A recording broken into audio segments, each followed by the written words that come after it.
Falar sobre Chico Xavier e as suas encarnações pregressas. O que se sabe e onde estão as controvérsias desse fato? Outra questão que me perguntam muito quando profiro as minhas palestras é se Chico e Kardec foram animados pelo mesmo espírito. Vamos conversar um pouquinho sobre isso. Sabe que poucos mestres da história da humanidade e pouquíssimos médiuns que conhecemos exerceram influência tão profunda sobre o espírito brasileiro quanto Francisco Cândido Xavier. Porque na pessoa de Francisco Cândido Xavier, o espiritismo de Kardec teve um número muito volumoso de lançamento de obras literárias e com isso desenvolveu muito a doutrina, principalmente no Brasil. Chico nasceu em 2 de abril de 2010, na cidade de Pedro Leopoldo, todos sabem, Minas Gerais, e ele desencarnou devido a uma parada cardíaca decorrente dos seus problemas respiratórios que já o acompanhavam e também de uma idade extremamente avançada, 92 anos. Interessante que ele desencarna no dia 30 de junho de 2002, exatamente no dia em que o Brasil conquistava o pentacampeonato do mundo, vencendo a Alemanha. E eu me lembro que o Chico dizia com muita frequência que ele queria morrer num dia onde o povo brasileiro estivesse extremamente feliz, para que ninguém ficasse triste com a sua morte. Então, no dia que o Brasil ganhou da Alemanha, conquistou o pentacampeonato, em Uberaba, Chico fechava os seus olhos físicos para nunca mais abrir. Claro que, naturalmente, uma personalidade dessa dimensão despertou grande curiosidade sobre suas possíveis encarnações anteriores. Claro, evidente. Entretanto, se pesquisa esse assunto com muita seriedade e percebe-se que existem muitas hipóteses. Aliás, muitas hipóteses e muito poucas certezas. E sobre a ótica da doutrina espírita, codificada por Kardec, o conhecimento das existências passadas de uma pessoa não constitui um elemento essencial para a sua evolução espiritual. Pelo contrário, Kardec ensinava que o esquecimento temporário do passado é um mecanismo providencial da sabedoria divina, evitando vaidades, ressentimentos e conflito entre os espíritos reencarnados. Ao longo da vida de Chico Xavier, estudando, a gente percebe que surgiram diversas especulações sobre quem ele teria sido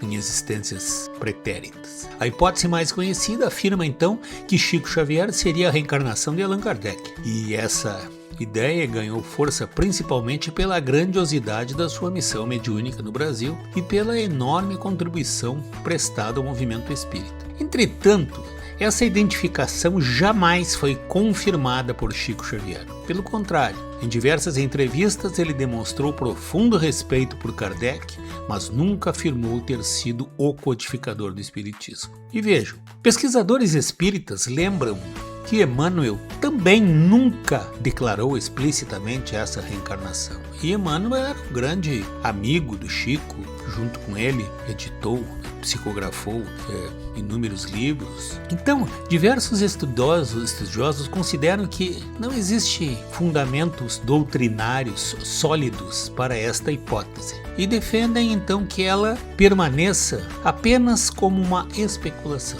Já existem também outras linhas de pensamento que sustenta que Chico Xavier tenha sido um cristão anônimo em diversas existências pretéritas, preparando-se gradualmente para a extraordinária tarefa mediúnica do século XX. Pois é, essa interpretação me parece harmonizar-se melhor com o princípio espírita da evolução contínua, segundo o qual grandes missões costumam resultar de um longo processo de aperfeiçoamento espiritual, desenvolvido ao longo de inúmeras reencarnações. Há ainda autores espiritualistas que sugerem outras personalidades históricas para Chico Xavier. Contudo, praticamente todas essas hipóteses baseiam-se em tradições orais, interpretações pessoais ou até mensagens particulares, sem uma confirmação universal dentro do movimento espírita internacional. Agora, existe, portanto, uma evidente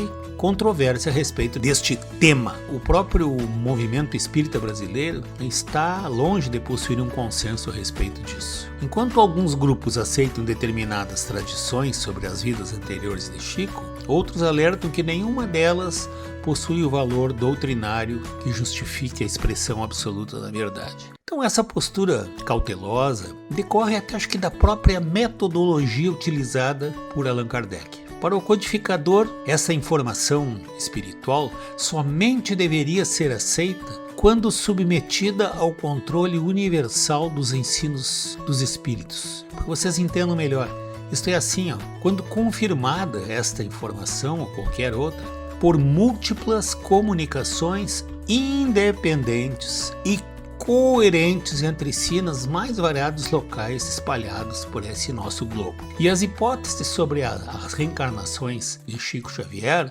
jamais passaram por esse rigoroso processo de validação.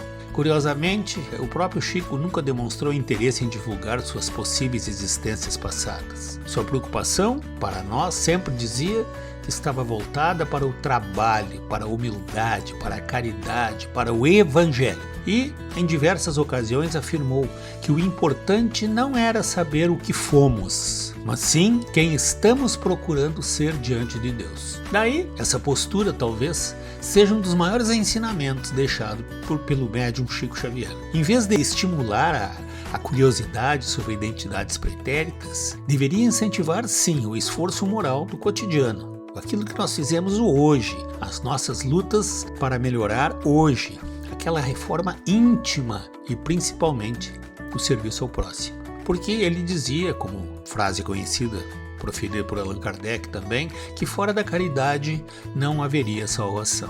Agora, do ponto de vista espiritualista, pode-se admitir que um espírito da envergadura de Chico Xavier certamente tenha percorrido uma longa trajetória evolutiva.